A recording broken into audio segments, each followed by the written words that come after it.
2/3 of us who came from a dysfunctional past how to use the workplace as a laboratory for emotional healing, which will absolutely improve people's experiences at work and in their careers. Friends who are listening and watching us, welcome to WorkPod. Today we have a wonderful guest and a fascinating story, and couldn't wait to get in. We have Susan Schmitt. She's a Senior Vice President at Applied Materials and an author to a fascinating book, Healing at Work, and we'll talk about the book and Susan's journey. So before that, Susan, welcome to the show, and love to know what makes you tick. Love to know your background, your journey as a leader. Well, thank you for inviting me on. This is exciting to be talking with you. And I mean, in a nutshell, I have been a human resources professional my entire career. That is now over 33 years. And I've had the privilege of working in 3 Fortune 500 companies. One of those today, Applied Materials, is a Fortune 200 company based in Silicon Valley. And I think I've been in just about every job there is in human resources. And I joke with my friends and family that my middle name is HR. And I've also had the chance to work across industry, inside the U.S., outside. And that is me professionally. Interesting. And what brought you to this world of HR? I remember when I started college, I was pre-vet. And while I did well in all the science courses and math courses, I took a psychology course as a freshman and then ended up taking a course in industrial organizational psychology as a junior and realized that my passion was really all about people. And after I graduated from college with a double major in psychology and French, I decided to pursue my master's degree in industrial organizational psychology, which, by the way, was an excellent mix of quantitative and qualitative, both in terms of people, but also looking at, how people show up at work every day and bringing in the whole analysis and analytical perspective as well, which led me to my first job, which was as a compensation analyst back in the late 80s. So, over your tenure as an HR leader or as a in this HR vertical, how has the industry evolved from your vantage point? Because now we hear a lot from, I think World Economic Forum is saying the work is changing. There is a lot of emphasis on there's a lot of talk around the future of work, emergence of automation in workplace. So, as a HR leader, how has the world of HR evolved? If you can walk us through that? Oh, do you have a couple hours? No, I'm kidding. The world of HR has absolutely been on a significant evolution. When I started in HR, a lot of people still thought of HR as personnel administration, and very program process oriented in terms of the work of HR. But over time, moving into the 90s, that's when we all started to move towards the model that many adapted, which was shared services, centers of expertise, and HR business partners. But what's been interesting recently is just this acceleration of inflections that have huge implications for people and organizations and cultures. And so I think the role of HR has never been more important than it is now. I think HR has always played an important role, but it has absolutely changed over time. And so now where we are as a global society and in working in our companies and wanting our companies to be successful, there's never been more need for strong HR leadership capability throughout the whole industry, all of our industries. I think there's never been a greater need. And to your point about last year in 2020, with the global pandemic, which essentially changed and disrupted everything that we knew. And, going forward is how do you shape and create the organizations of the future that are going to be competitive, that are going to be able to create great market value in an environment where the talent supply of the future is very different than the talent supply of the past. And so, there are just, we could probably spend the whole podcast just talking about this alone. I couldn't agree more. So I think you brought up an interesting point about the pandemic. I think last year had been a pretty interesting year for leaders, for industry designers, for organizational leaders who are And I think if you look at your organization, it's like a diverse town in itself. It's all across. It's globally spread. So when you look at how has the year been from your vantage point, what are some of the learnings that you have incurred over the last 1 year?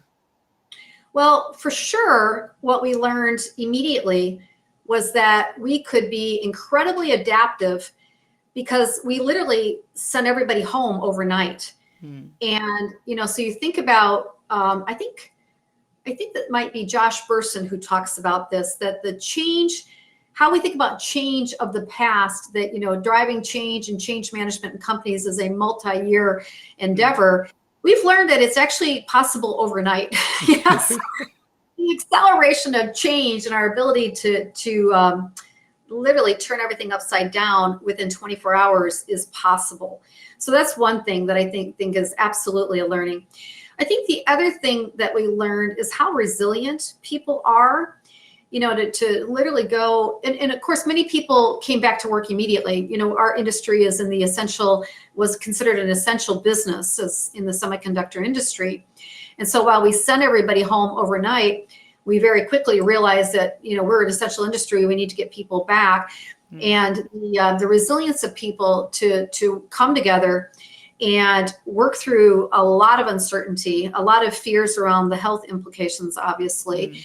But it was really remarkable to see the strength of people and the willingness to adjust and adapt and to do whatever they could to support the company was absolutely incredible. And, so that was a major, I knew people were resilient, but when you see people in the middle of a significant transformative inflection in terms of how companies work, figuring it out and problem solving and coming together and working together for the good of the customers and the good of the people was really, really just an amazing experience. So obviously the implications as we think about going forward is how does this new world change how we work? And, as far as the world of virtual, the world of hybrid arrangements, and obviously there are certain roles that are absolutely required to be on site as well.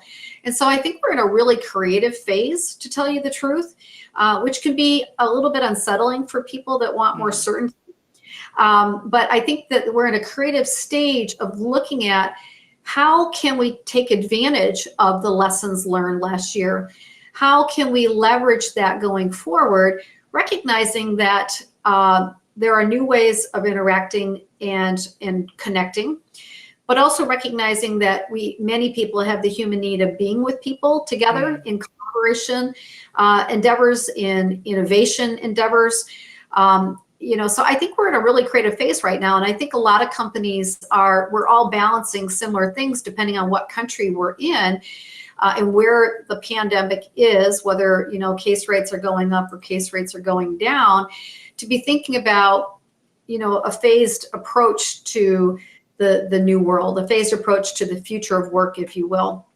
And the planning of how do you bring more people back to campus, but still all the protocols around health and safety and masks and social distancing, et cetera.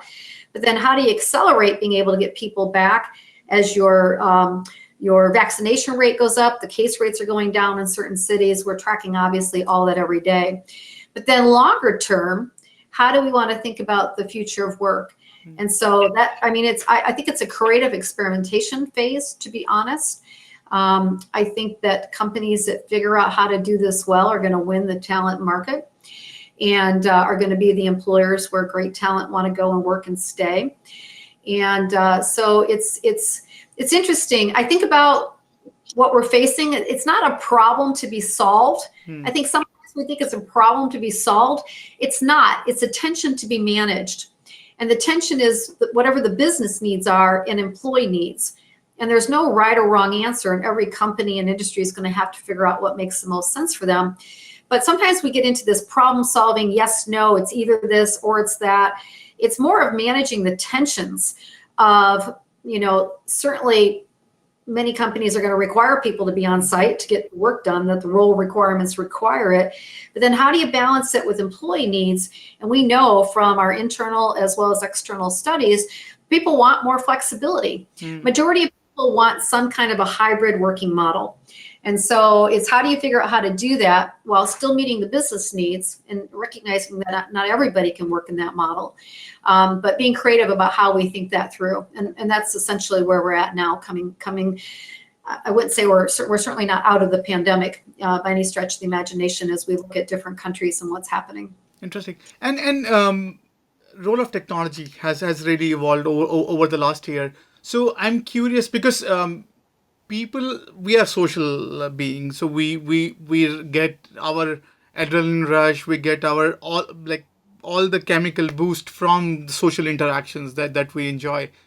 The year has been brutal for our social being.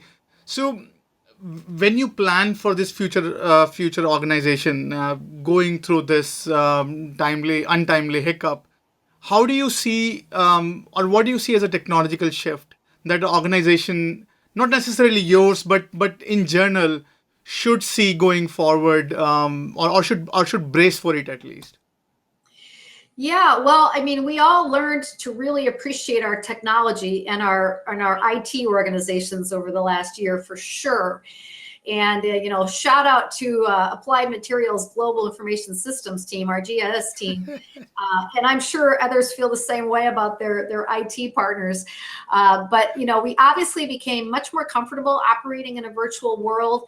And the ability to leverage technology and actually the providers of the technology have really upped the capabilities depending on what platform you're using.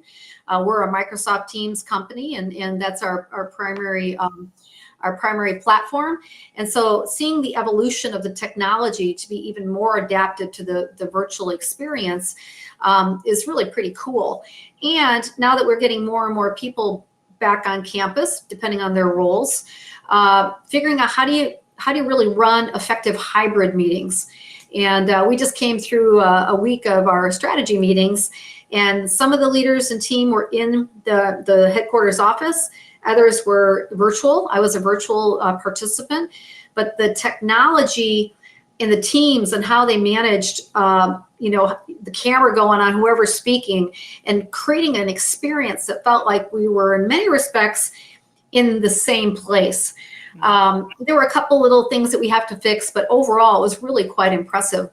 And so I think going forward, actually was just listening to an amazing expert this morning, and I'm going to be really embarrassed that I don't know his last name.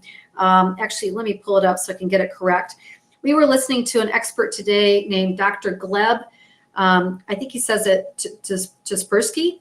And he came to speak to our Future of Work team about innovation with technology and how do you really take it to the next level. So I believe there's bias, and I think it's justified in many cases, that innovation and creativity happens when you have people together, spontaneous interactions, running into somebody in the cafeteria and bouncing ideas off of one another. You can't, it doesn't seem like you can replicate that through technology. He was sharing a couple different ideas, and one of them I thought was really interesting was he talked about a concept called digital co-working, and where you literally are digitally online.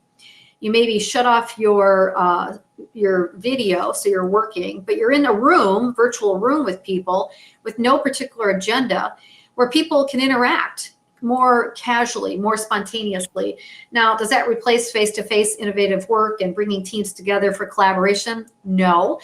But I think the technology and the evolution of the technology functionality is going to continue to help us find ways to do things that feel more spontaneous. I mean, I think that it will be a natural place where we go.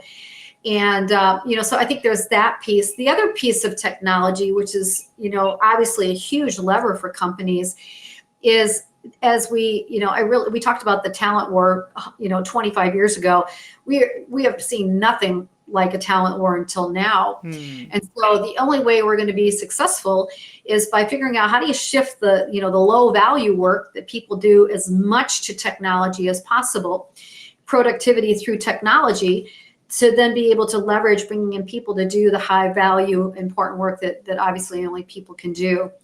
So, technology is core to everything that we're doing, both in terms of how we're interacting, collaborating, creating, innovating, connecting, coaching, mentoring, all the different things we need to do. And then also thinking about the technology enabler in terms of more and more productivity, and how we get smarter and smarter and shift work into automation and technology. So, and thank you for sharing that. So, back to the last year. As a leader, how has that year impacted you personally as a leader? Well, in some respects, it was a very hard year for many who were impacted by COVID, who became ill. And, so from a leader standpoint, I will say I could not have been more proud about how our company navigated that and still continues to navigate the pandemic. Because, for me as an HR leader, to have the company putting people and people's safety and health as the overarching priority on every decision that we were making, obviously made me incredibly proud to work for Applied Materials. And as an HR leader, it really elevated even more so how everything boils down to the people in our organizations, how they're feeling, what are we doing to support them, what kind of practices can we put in place. We instituted, like many did, a variety of different ways to connect with our people managers, to connect with our employees, to have live discussions with them about what was happening, different policies that we were implementing to enable bringing people back. It was in many respects, leadership is hard in good times. It's even harder in challenging times. And just so to have the privilege of working with the leadership, the executive team, and our CEO that I had, it was a very rewarding experience. I always knew that we were going to make the right decisions, keeping the safety and health of our people at the very, the center of what we needed to focus on. And so, I don't know. If I think about how did it change me, it certainly makes you really good at prioritizing. It's like all hands on deck, and how do we still get the other work done that needs to get done? So leadership. I feel like the HR leadership team that I'm a part of came together. A lot of connecting, a lot of collaborating, a lot of communication regarding what was happening. A lot of partnership with the executive team. I think it enhanced our internal practices around communications with people managers. I think this is a huge element of an organization that carries the weight of the world on their shoulders. Everything falls on them. I always feel like they are the front line, and I think it really reinforced how important the people management organization is within the company, and finding ways to answer their questions, to provide answers like, we don't know the answer to that yet. Thanks for asking it. We'll do our best to answer it. It really built I would say, a really incredible experience in partnership in terms of supporting the organization. So from a personal standpoint, I coincidentally had a trip planned back from Santa Clara to Wisconsin, where I had a home base. I moved to Santa Clara for Applied, but I still had a home base here. Both of my sons are in college in Wisconsin. And so I had a planned trip back literally days before the governor in California put the first shelter in place into effect. So I came back. I also, in February, before it really hit the U.S. in March, I got remarried. And anyway, long story short, I had some really good things happen. I was able to be working virtually. One of my sons was here. And so to be able to really connect with him and have that time was really special. And I know that's true for a lot of people out there. I was talking to one of my colleagues yesterday, and she was talking about how, obviously the COVID and the pandemic and the impact on everybody was significant and hard. She was incredibly grateful that she got to spend time with her two college-age students, two college-age sons, for a year. And, so I think there was a shifting for a lot of people, including me, in terms of what really matters in life when you can't see family members, when you can't go into the hospital to be with a loved one because of all the protocols, when you have, unfortunately, a family member who passes away, either of COVID or something else, and you can't have a funeral with people coming together to support one another. It was a really significant year on so many different levels. And so as a leader, I think, man, my heart hurt for some of our colleagues who were in those situations. But again, just, always looking up and forward and looking at how do we come away from this even stronger than we were before. And I think that is absolutely our mission, is how do you leverage the lessons? How do you become an even stronger company? And how do you move forward? But you got to be flexible. Some of our countries are experiencing some increases in case rates. Some of our cities are as well. And so being flexible and, it's been a leadership lesson in flexibility for sure.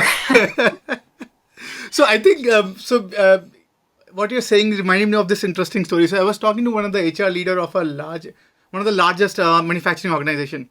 And I was talking to him, hey, how has this year been to you? And he put it in a very interesting way. He said, Vishal, you know what? We talk about culture a lot, right? So we talk about culture like even before pandemic, whatever, right? It's just a cliche that we just talk culture and we understand. And so pandemic taught me something very interesting. So he taught me something like that organization also have something called spirit, organizational spirit. So he said that when things shut down and we were manufacturing, I cannot imagine a manufacturing factory being off or a suite of factories being off.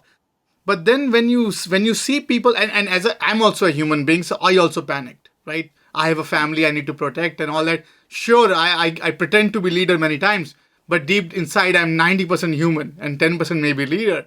And said when these things, when your entire sort of city is collapsing all around you, you see co-workers behaving in a way that culture cannot explain. None of the education can never explain. I think how you are describing.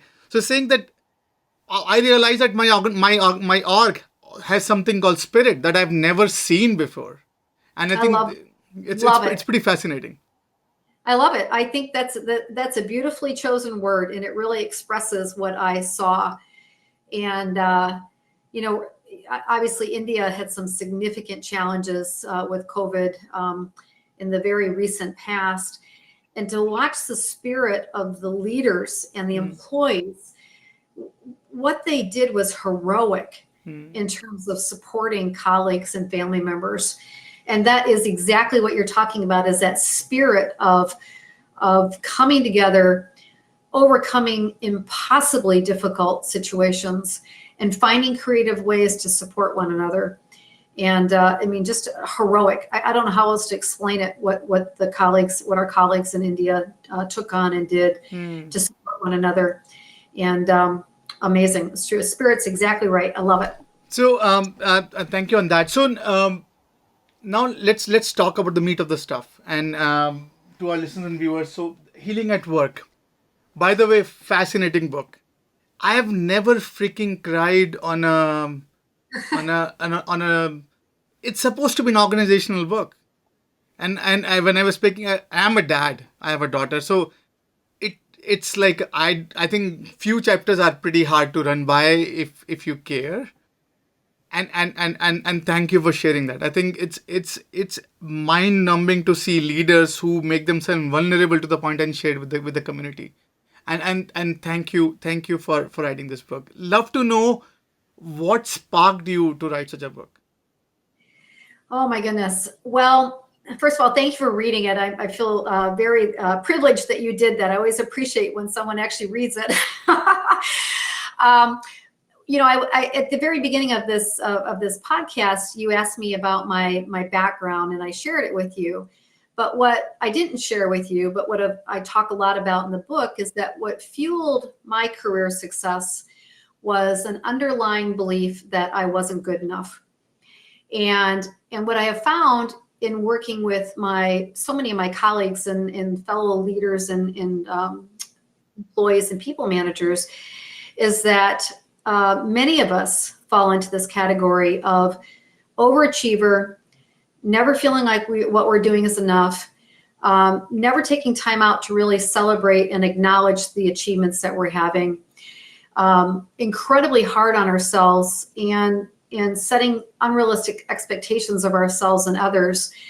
And so, I think the inspiration for the book was a realization based on some research that my co-author and I have done, that two-thirds of us adults have experienced at least one adverse childhood experience when we were growing up.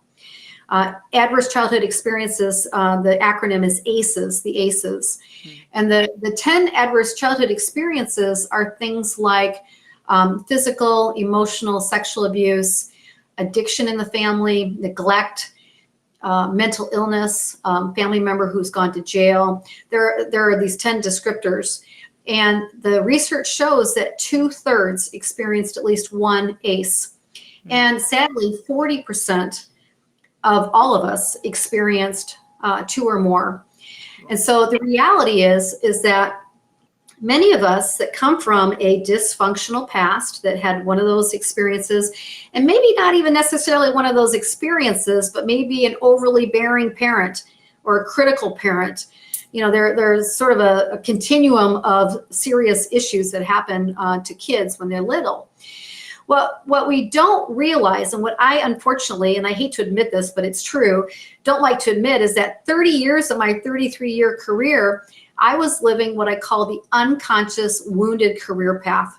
And what I mean by that is I was completely unaware of how much some of the experiences I had when I was little were actually affecting me every single day. And so what I realized too in working with so many leaders and colleagues is that when I noticed that when other people were having strong negative reactions to something happening in relationship to a colleague at work, it was often an overreaction to the situation at hand. And I started thinking about, I think that their reaction is being influenced by outdated scripts from their past. Well, let me say a little bit more about what I mean by that. So when you grow up, and by the way, this is not about judging parents for doing something wrong. I believe our parents, in many cases, also came from a dysfunctional past. I think they did the best they did. And it's also appreciating that many of us walk away from our childhood with some limiting belief about ourselves. Mine was, I'm not good enough. For others, it's, I'm unwanted. I'm not smart. I can't do anything right. There's a whole continuum of these limiting negative beliefs.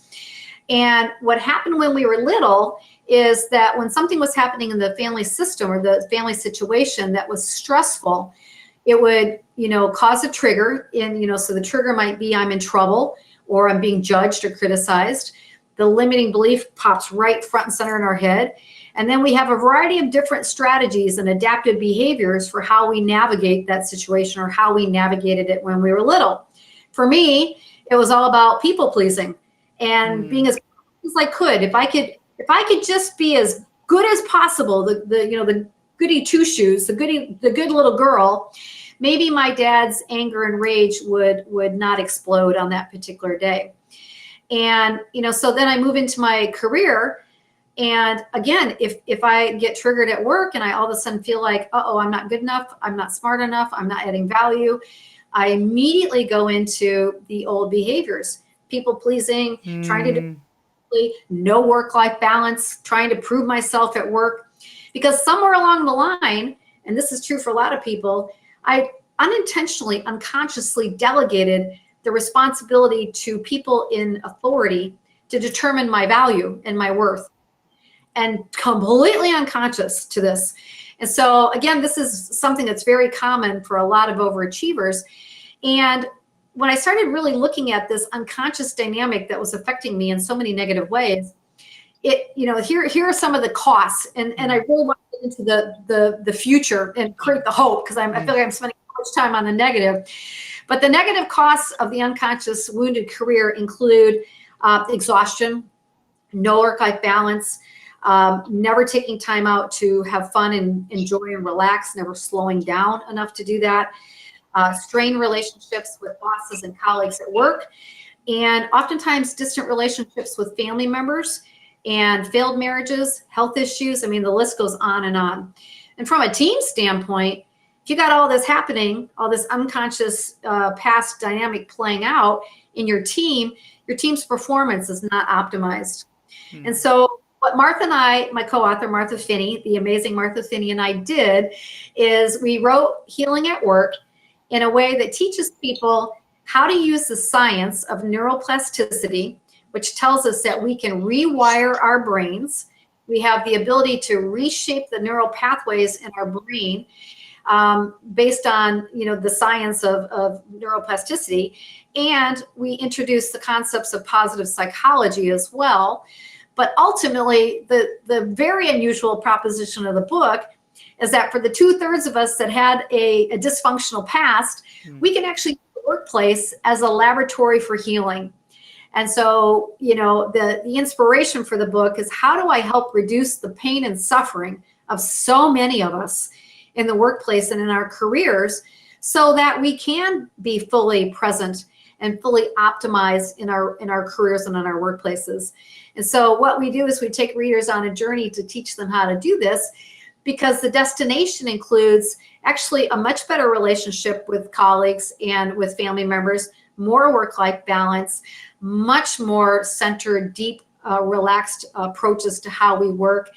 And possibly one of the most important benefits is that when conflict happens at work, rather than going into a triggered unconscious response, we are much more able to have in the moment present interpretations of what's happening, which leads to better choices, better decisions, better actions. And ultimately, my secret passion is, how do we shape cultures in a way where we can eliminate whatever toxicity exists? No culture is perfect. But how do we improve the experience of everybody in the company as we start to become more conscious, as we step onto that conscious healing career path? So that was a long answer to your question about what inspired the book. But it was basically about helping to teach people how to reduce so much suffering and pain and stress and anxiety and worry, and show them that it can be done in a whole different way. And that's the premise of the book. I think that is pretty interesting. So one thing I was thinking about while reading the book was, so it's taking in a very interesting journey, right? So it's helping understand there's a problem. Then obviously you can find the healers within your workplace. But if you look at the organizational as such, right?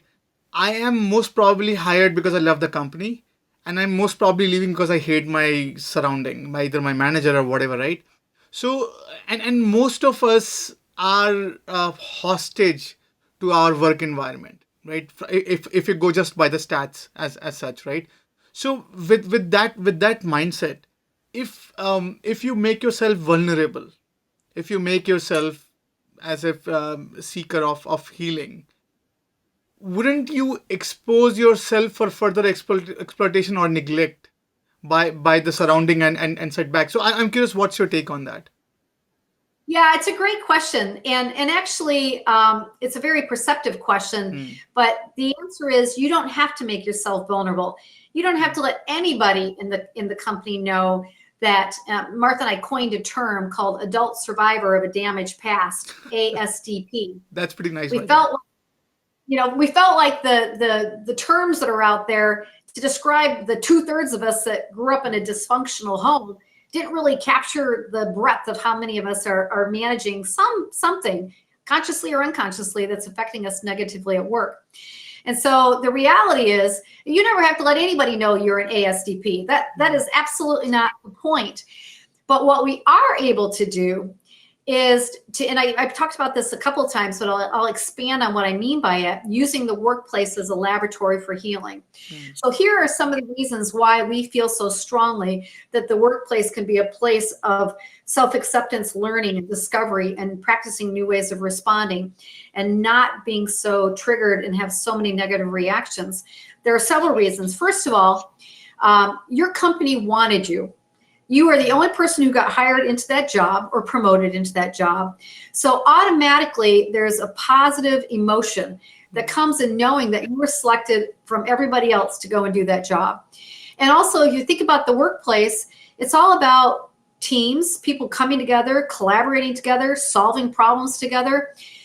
Theoretically, there's a lot of positivity that comes with the essence of the work that we do every day. We have an opportunity to build relationships. We have an opportunity to have meaning and purpose in what we're doing. Many of us get our identity through our work, and it's a key part of who we are. We often, many times, join companies that stand for some greater purpose. And so there's all these elements. And actually, Dr. Martin Seligman, who wrote a book called Flourish, talks about 5 things that are required to flourish in your life. Martha and I just adapted it to the workplace, but I basically just described his 5 elements. The shorthand acronym is PERMA, P-E-R-M-A. P is positive emotion. You need positive emotion to flourish in life. And just by the fact your company wants you is an opportunity to experience that positive emotion. E is all about engagement. So the workplace, every company, every HR leader, every business leader wants their employees to be engaged. Because if they're not engaged, they're going to leave at some point, right? So companies are spending a lot of money on engagement surveys, and what do we need to do to engage people? So E is the second letter in Dr. Seligman's model for flourishing. So PER is relationships. I already talked about their relationship opportunity, relationship building. Many friends are created through our work experiences. That's an option for us at work. PERM is meaning. We talked about meaning. And A is all about achievements. And so work is all about results and achievements. So just that the ingredients to flourish using Dr. Seligman's model are absolutely available to us in the workplace. So that's the first reason to think about when you're thinking about what do you need to do and why the workplace is a place for healing. The second element that I think is so critical is this opportunity to realize that if you did experience some negative event or series of events in your childhood that were negative, dysfunctional, either in the ACEs category, the adverse childhood experiences, or something else, you have an opportunity to become aware of this unconscious wounded career path experience and the opportunity to simply step onto the conscious healing career path. And we teach a lot in the book, unconscious wounded thinking, conscious healing thinking, very different ways of looking at the same situation. That's the second thing. Thirdly, companies are investing all the time in the development of their people. And we're learning different skills through training programs that our companies provide to us that are applicable outside of work as well.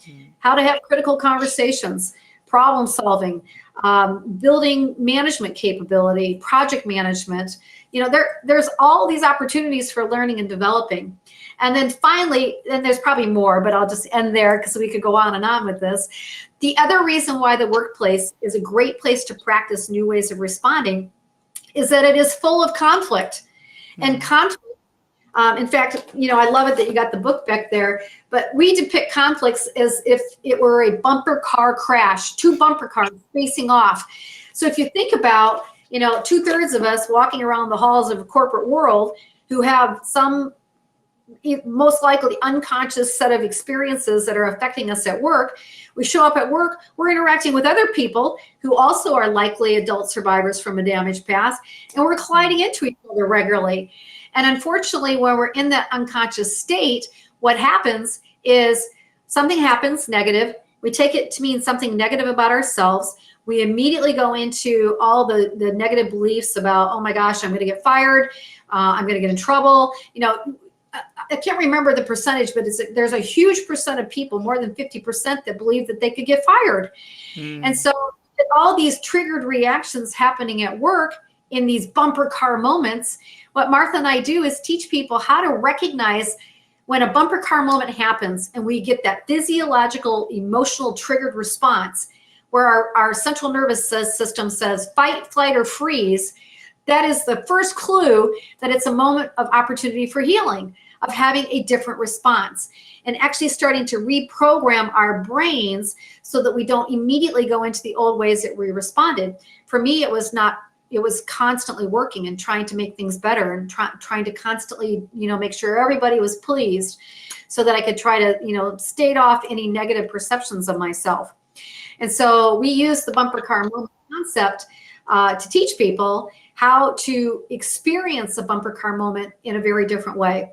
And I created a 3-step process, a proprietary process called the Rapid Power Reclaim, which is a 3-step process for what to do in the middle of a conflict when you've just had a negative physiological, emotional reaction to something or to someone, and how to work through that so we start building the new neural pathways.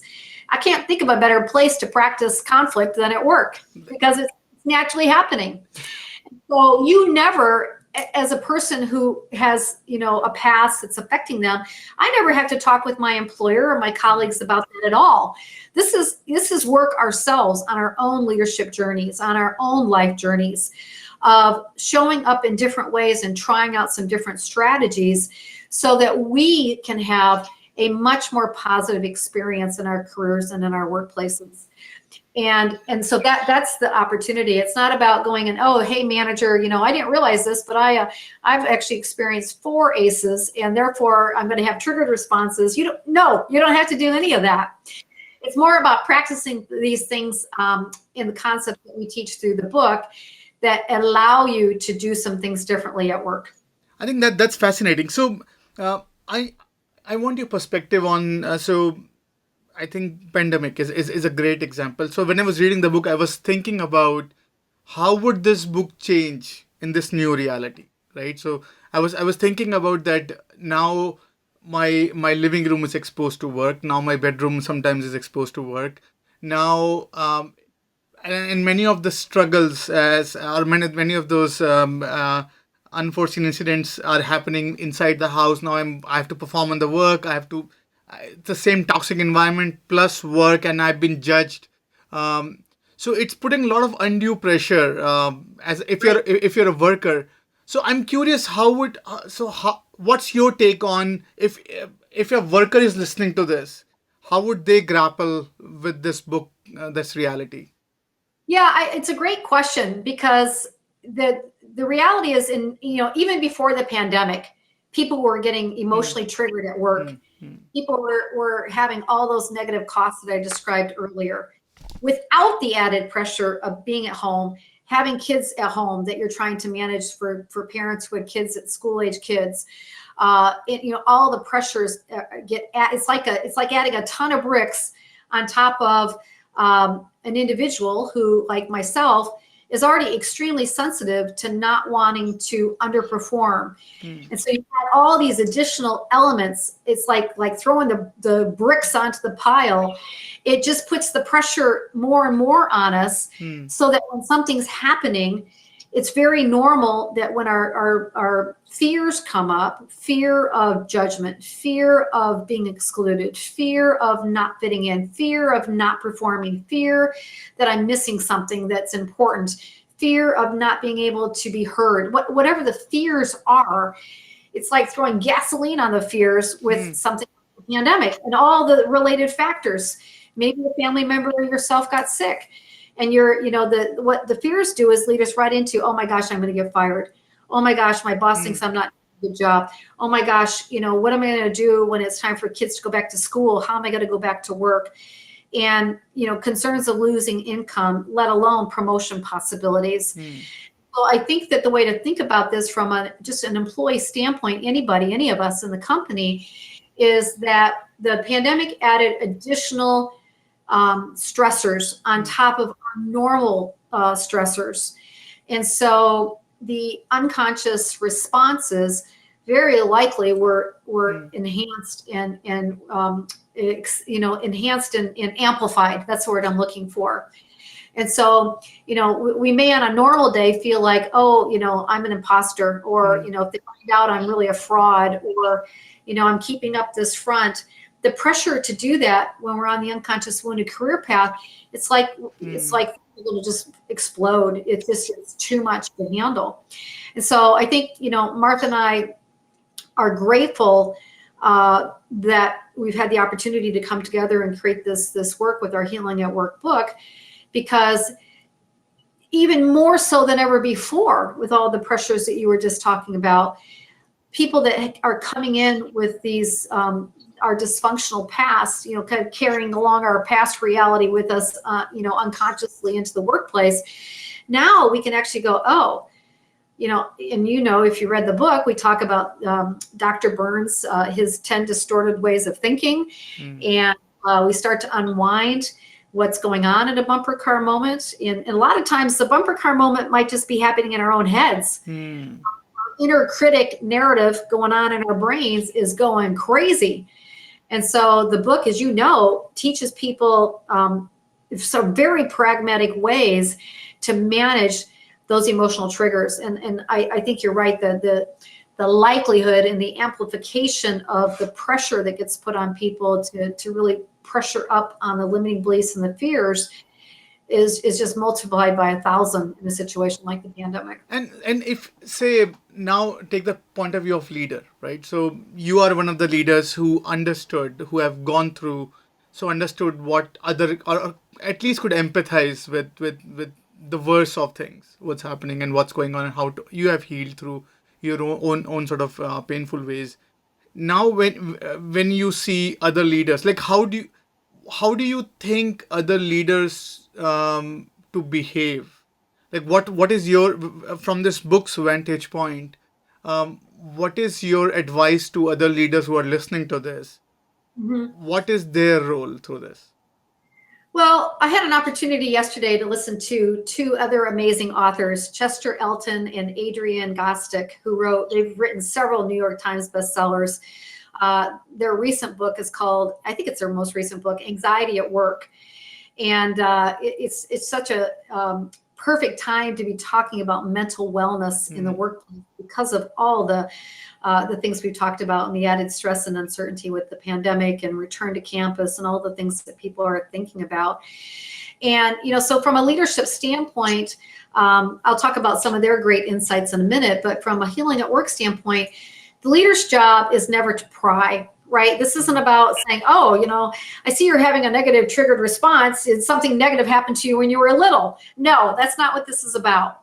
But this is about an awareness and an understanding that 2/3 of our employees are wrestling with some of this, and most likely unconscious impact from their past.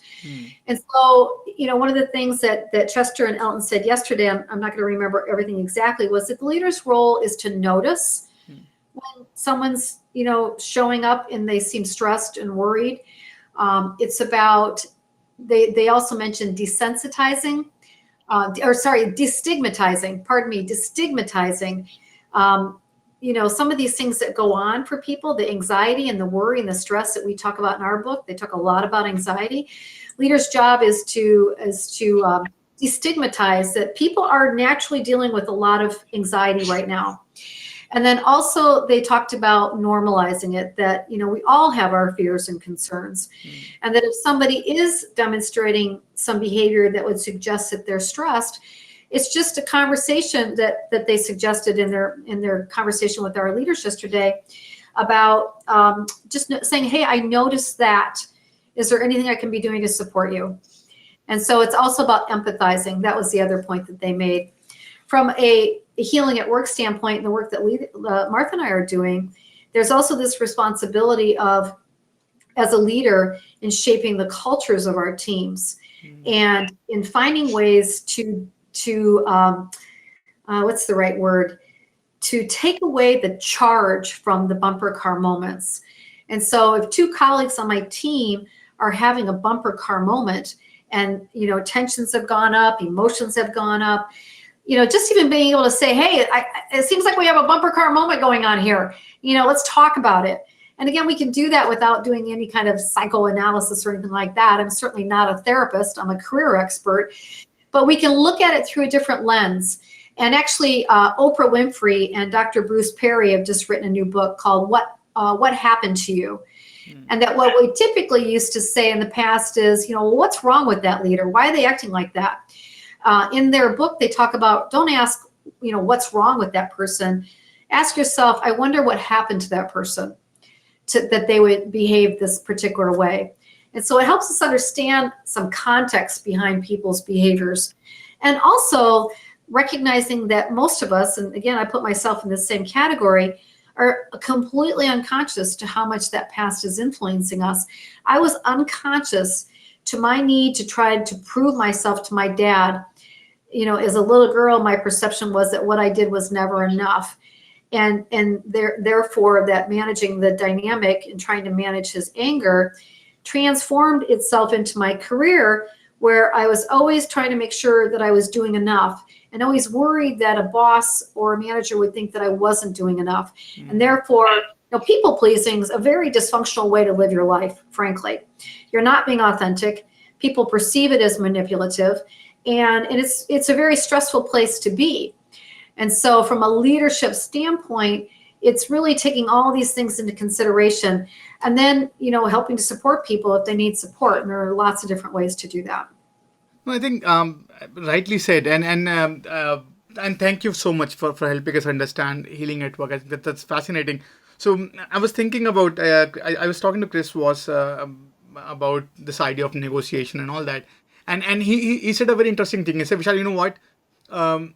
If people learn to manage their conflict, everything in the world will be solved. He said it's just like and I think and he said, whenever I see leaders and people, influencers, talk about the importance of handling conflicts or handling, as you rightly saying, bumper car moments and what to do and and he said the entire society could come together to work, and it was mind numbing and fascinating to hear that. And thank you so much for playing your part in doing this. Yeah, thank you. No, I love that. That's my secret mission, to not only transform companies. And if you read the full book in the epilogue, I talk about this. It's actually, the opportunity is to transform societies as well, because it is the supercharged negative reactions, emotional responses to people that create all the, shape the cultures, shapes the experiences of people, affects people when they go, back to their families after working all day. I just think there's this huge global movement, transformative opportunity to change how people experience certainly their careers and workplaces, but absolutely cultures, company cultures, and societies. I love it. Awesome. So now let's get on a slightly fun part of the conversation. So we're calling it rapid fire. So this is how, how rapid fire works. I'll usher something to you, and then you tell me a quick, snappy response or a word that comes out. Sure. So should we start?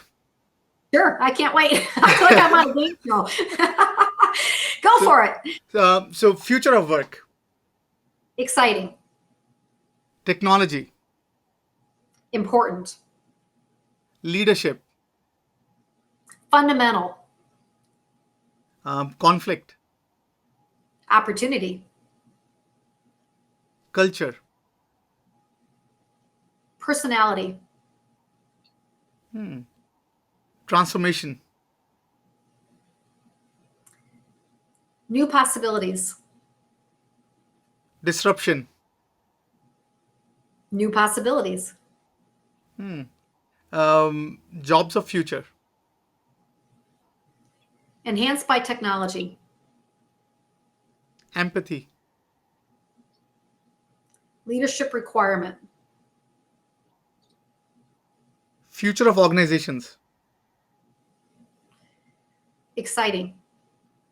Healing at work. Healing at work. A whole new way to live your life. That's fascinating. So thank you for helping us understand your perspective. So now we're at the tail end of the conversation, and in that I would love to dig deeper on your personal side, on what has helped you successful. So we asked all of our guests to share some of the qualities and some of the traits that has helped them be successful or where they are today. What are those for you? What are your traits that has really helped you be what you are today? Well, it's actually a really good opportunity for me to talk about being an ASDP, all the gifts that we experience and learn from coming from a dysfunctional past. And so I'm talking about myself, but I'm talking about really anybody who's come out of a very tough background. And so the gifts that we get, one, we're incredibly good at reading a room. We can read what my friend Ken Wright calls the psychological geography. And, so we always know what people are experiencing and feeling because of our own experiences. So we can read the room, read the psychological geography. An unbelievable work ethic. The people that have come out of a tough situation are incredibly strong and resilient and are willing to work and to achieve. There's just this inner compass, inner drive that drives us to achieve great things. And so I think there's this amazing force. I talk to a lot of ASDPs in the work that I do, and they'll sometimes say, well, my challenging childhood really challenged me to do even better, to prove people wrong. And so I do think there's that a little bit of a warrior mentality. I'm going to figure it out. I can handle anything. I've navigated complexity and stress in the past, and I can handle it in the future. So I think some of those things. And then I think the other thing too is, I think certainly one of the gifts that I received from my background was learning how to build relationships and allies. And, so that ability to partner within an organization has been key. And then finally, the last thing I would add in terms of my own personal journey is I have been incredibly blessed with what I call my personal board of advisors. God has put in my life teachers and mentors and coaches and experts and friends that I have never felt like I was alone on this journey. Even when I was stuck on the unconscious career path, I had amazing support, people I could turn to for guidance and counsel, advice, perspective. And so I highly recommend that if you don't currently have a personal board of advisors, I created it by accident. I didn't even realize I'd done it, but I just started to put people around me, and they became a bit of a safety net. I always felt supported. Some were professional, some were friends, some were experts. And that was an incredibly important part of my journey of having people along the way that coached, guided, gave insight, helped me when I was, beating myself up or whatever it might have been. Yeah. And personal board of advisors was key. Interesting. And what advice would you give to your younger self that is thinking maybe she is not good enough, or what would you tell it to her from you today? Well, what I'm about to share with you, I would tell myself, but I've also heard it from a number of people that have read the Healing at Work book, which is, I wish I'd had this book 25, 30 years ago. Because what I would tell myself, my younger me starting out my career, is, hey, you had some tough experiences when you were small. And as a result of that, your brain and your central nervous system are wired to respond to certain key triggers. And when you get into your career, you can either stay in an unconscious state and deal with all the negative costs of living that life and career, or you can actually have a very different experience by becoming very aware and conscious of how that past is influencing you and then choosing to do it a different way. And so, oh my gosh, I can get very emotional when I think about how hard I tried to prove myself for so many years. And, I'll be really frank and upfront with you. One of the things that those of us that are on this unconscious path do, because we never can completely feel validated because we're looking to other people to do that for us. And so we adopt unhealthy habits to help us feel better about ourselves. And that leads to a lot of people having addictions. It could be alcohol, drugs, food, gambling, shopping, working, and I'll admit that I'm very fortunate. I've been sober for 17 years, but in my early career, I'd go home after work, beat myself up, and gosh darn it, if crack open a bottle of Chardonnay, and I felt, I would numb those feelings of inadequacy. And, I can't, I'm going to get emotional.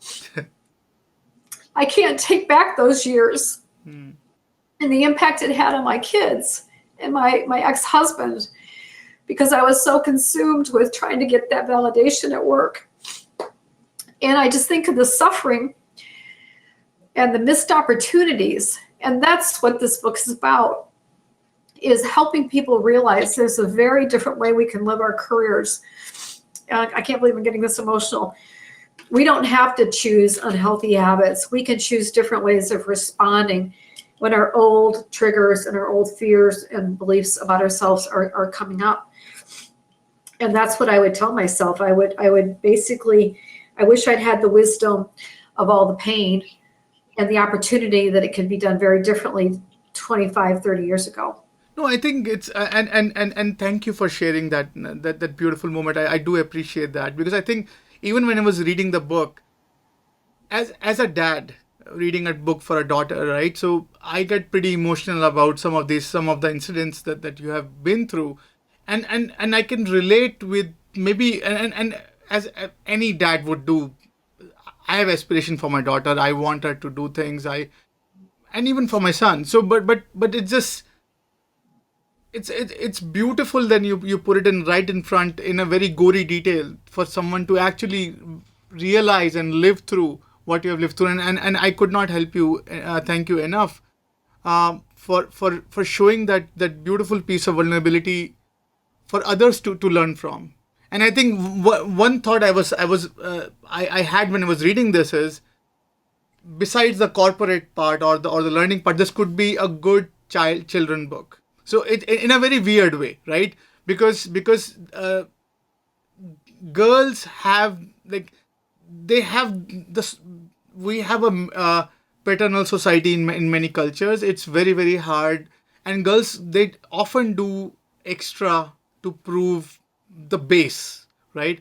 Which is pretty interesting and pretty hard for someone. And what you have shared, and I showed your book to my wife, and got similar response, right? Because how much she has to try to just appear normal, that I just am taken for granted in many aspects.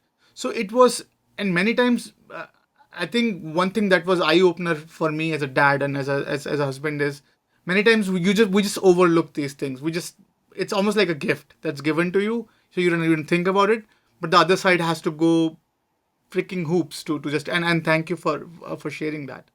You're welcome. And I love how you described it, because the experience that we each have in our lives and our careers is heavily influenced by our gender, our race, our age, our past experiences, all those things. And, so I've had a chance to see both men and women. 2/3 doesn't distinguish between men or women. 2/3 of us Right. sometimes.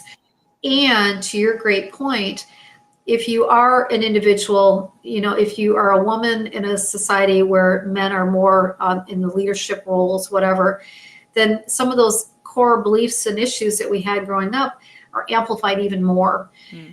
So you're 100% right that I think Healing at Work is an important resource for everyone. And I think people, based on their backgrounds and who they are, will have different sets of experiences that they are experiencing in their careers that are going to be very different from me as a white woman. I'm going to have a very different career with my white, privilege, frankly, than a colleague of mine who is not white. And, so it's just, that's a whole nother layer of conversation on this topic. Sure. So thank you so much. So quickly, and thank you for being gracious with your time. Sure. So if I say some books that has really shaped you the way you are, or some books that are really inspiring in your journey, What are some of the books that you like to share with our listeners and viewers? I loved the book by Viktor Frankl, Man's Search for Meaning. That book had a big impact on me. There's a book that I read as a part of the research for healing at work that had a profound impact on me, which was Dr. Nadine Burke Harris's book called The Deepest Well. That was my first introduction to ACEs, the Adverse Childhood Experiences on Health. She was a pediatrician in San Francisco, I believe, and she started to notice a lot of the kids coming into her clinic who had health issues. As she started to explore their family situations, that she realized the impact of adverse childhood experiences on health. And the reason why that book connected so personally for me, which you know from reading the book, is that my only sibling, died of cancer. And I've been a part of the longitudinal sibling study where she had her bone marrow transplant for years. And for years and years and years, I would write to them and say, can you please look at the effect and correlation between somebody who has been sexually abused in relation to cancer. My sister was diagnosed 4th-stage cancer when she was 16. And as you know, she died 10 years later. And, so Dr. Nadine Burke Harris's book had a big impact on me. And then there are many others. I love The Road Less Traveled. I love The 4 Agreements. I mean, gosh, I'm reading Anxiety at Work right now by Chester Elton and Adrian Gostick. I think it's going to be a really good one. And so, yes, those are a few off the top of my head. Thank you so much. So last but not the least, so if you want our listeners and viewers to take away something from this conversation besides the book, what would that be? What would be your parting thought for our listeners and viewers? I think my parting thought is that what I've discovered on my journey is that our darkest times are our greatest gifts. And our most painful moments and experiences in life are actually, I think, the best teachers of leadership, of personal growth and development. And that if we could somehow find ways to appreciate, I hate it when I'm in the middle of it, so don't get me wrong, but honestly, when I think back about my life and my journey and my career, some of the greatest leadership lessons came from the most difficult times. So with that, then thank you so much for spending your time with us, sharing your journey and this wonderful gift of a book. And I think I could not thank you enough again for being a leader and being a courageous leader to talk about such an important topic. And I hope more leaders should come out and talk about their struggles, because I think it's essential for other communities to learn and get inspiration from. And thank you for joining with us. You're always back welcome on the podcast. Wish you nothing but success on the book. And thank you. Thank you so much. It's been a fast hour. I really appreciate it. Thank you.